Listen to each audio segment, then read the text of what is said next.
Dongeng anak, Timun Mas. Pada zaman dahulu, hiduplah seorang nenek baik hati bernama Mbok Srini. Ia tinggal sendirian di sebuah desa kecil. Setiap hari, Mbok Srini berdoa agar diberi seorang anak karena ia sangat kesepian. Suatu hari, datanglah raksasa besar ke rumah Mbok Srini. Raksasa itu berkata, "Aku bisa memberimu anak, tapi saat anak itu berumur 17 tahun, kau harus memberikannya kepadaku." Karena sangat ingin punya anak, Mbok Srini setuju. Raksasa itu lalu memberikan biji mentimun dan menyuruh Mbok Srini menanamnya. Mbok Srini menanam biji itu dengan penuh cinta. Tak lama kemudian, tumbuhlah mentimun besar. Saat dibuka, di dalamnya ada seorang bayi cantik. Mbok Srini sangat bahagia dan menamainya Timun Mas.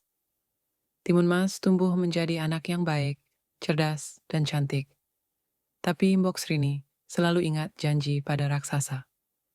Saat Timun Mas hampir 17 tahun, Mbok Srini pun cemas.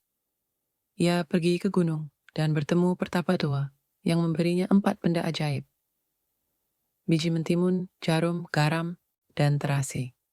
Tak lama kemudian, raksasa itu datang ke kediaman nenek Srini dan berkata, "Hai Srini, aku datang untuk menagih janji. Aku kemari ingin mengambil anak yang telah kuberikan padamu."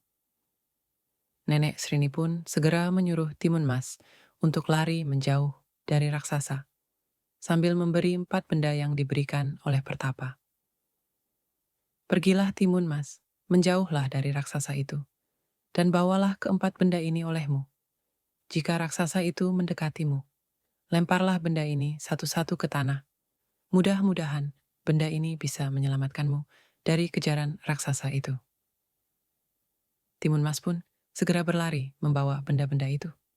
Saat raksasa mengejarnya, Timun Mas segera melempar benda pertama, yaitu biji mentimun.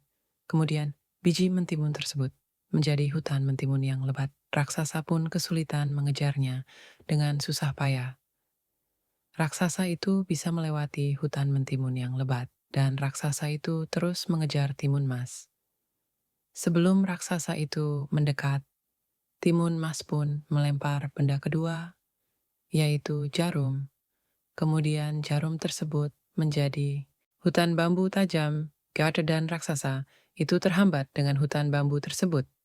Dan dengan susah payah, akhirnya raksasa itu bisa melewati hutan bambu tersebut. Dan raksasa itu tidak putus asa untuk mengejar Timun Mas. Dan sebelum raksasa itu mendekat, Timun Mas pun melempar benda yang ketiga, yaitu garam yage. Kemudian garam tersebut menjadi lautan luas. Lagi-lagi raksasa itu bisa melewati rintangan tersebut. Dan tanpa ada rasa putus asa, raksasa tersebut terus mengejar Timun Mas. Ketika raksasa tersebut hampir mendekat, Timun Mas pun melempar benda terakhir, yaitu terasi, yang kemudian terasi tersebut menjadi lumpur panas yang membuat raksasa itu tenggelam. Raksasa pun kalah dan Timun Mas kembali ke pelukan Mbok Srini.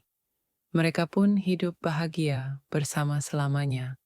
Pesan moral: jangan pernah menyerah dan hadapilah semua tantangan yang ada